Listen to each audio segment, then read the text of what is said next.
Observe aí que você tem a supressão dos partidos conforme o Estado. Se você tem um Estado democrático, os partidos políticos participam. Se você não tem, você tem uma ditadura.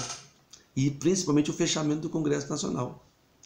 Então, quando você vota para a Constituição de 1946, você vai ter aí um período de democratização. Vem Eurico Gaspar Dutra, depois vem Getúlio de novo, Getúlio governa, depois se suicida, mas mesmo assim no conflito político, mas na evolução, o Brasil está se evoluindo, industrializando, aí tem um conflito do comunismo e o capitalismo, o mundo era bipolar, o mundo era... Aí entra o quê? Jânio Quadros, sai Juscelino, que provoca uns 55 anos, aquele lema de desenvolvimento, aí entra João Goulart, que não sabia se era comunista ou se era capitalista. E nessa confusão ele é obrigado a renunciar, porque ao mesmo tempo que ele é apoiado pelos Estados Unidos, ele também era apoiado ele condecora Che Guevara. E isso faz com que abra caminho para quem? Para João Goulart. Só que o João Goulart não consegue assumir, porque o João Goulart achava que o trabalho era o mais importante. Ele era um indivíduo voltado para o trabalho, para o PDT, não o PDT, mas os partidos trabalhistas. Então, os partidos políticos estão efervescendo no Brasil sempre, tanto nos governos autoritários como nos governos democráticos. E aí os militares chegam ao poder. No Brasil, implanta-se o parlamentarismo de 1961 a 1963, com o Tancredo Neves, o nosso primeiro-ministro. Em 1963, João Goulart vem assumir e não consegue. E aí assume o golpe militar de 31 de março de 1964. Que os militares entram no poder para ficar um tempo e passar o governo para o civil, mas eles gostaram que só saíram depois de 1984, ficaram 20 anos no poder. E qual foi a característica fundamental da ditadura militar? A supressão do presidencialismo de coalizão, porque o Congresso Nacional não tinha autonomia nenhuma. Você tinha dois partidos políticos, Arena e MDB, mas enfraquecidos, porque sempre que se fazia alguma alteração, fechava-se o Congresso. Fora os atos institucionais que restringiam os direitos e garantias fundamentais. Então você não tem um Estado mais ou menos ideal, porque nem o presidencialismo de coalizão é ideal, mas é o que nós temos. E todos os governos militares foram cada dia mais estreitos nas suas concepções ideológicas e autoritárias.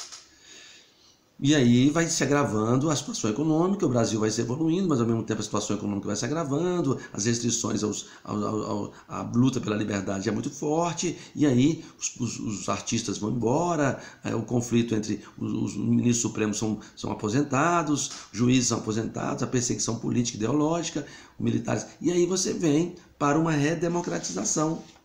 E essa democratização ela vai fazer com que a gente volte a ter vários partidos políticos, e aí você volta a ter a representação das bancadas.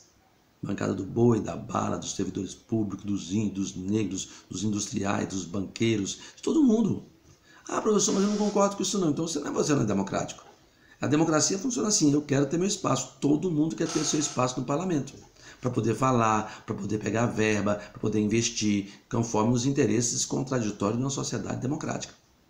Assim que ela funciona. Ah, mas é ruim.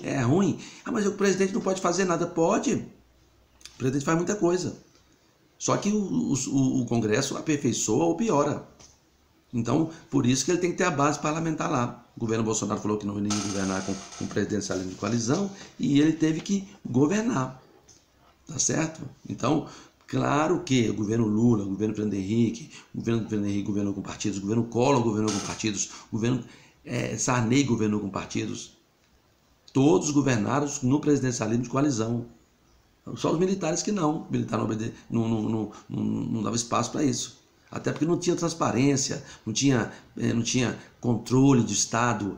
Os militares, professor militar não teve isso não. Não teve porque você não sabia, pô. Ah, não teve corrupção pra caramba, só que você não sabia, né? Ah, mas não tinha tanto menores, claro, morria tudo, eram mortos. Então você não sabia de nada. Agora no Estado Democrático de Direito, o que manda é a informação, a transparência, a liberdade. Se tiver as pessoas no zap aí, xinga quem quiser, claro, os excessos aí serão combatidos. Os direitos fundamentais não são absolutos. mas você pode falar, você pode comentar, desenvolver, tá bom? E aí você vai ter a redemocratização do Brasil. Superado a redemocratização, a gente vai falar um pouquinho de como funcionou os Estados Unidos, para a gente entender como funciona os Estados Unidos, de onde nós copiamos esse modelo.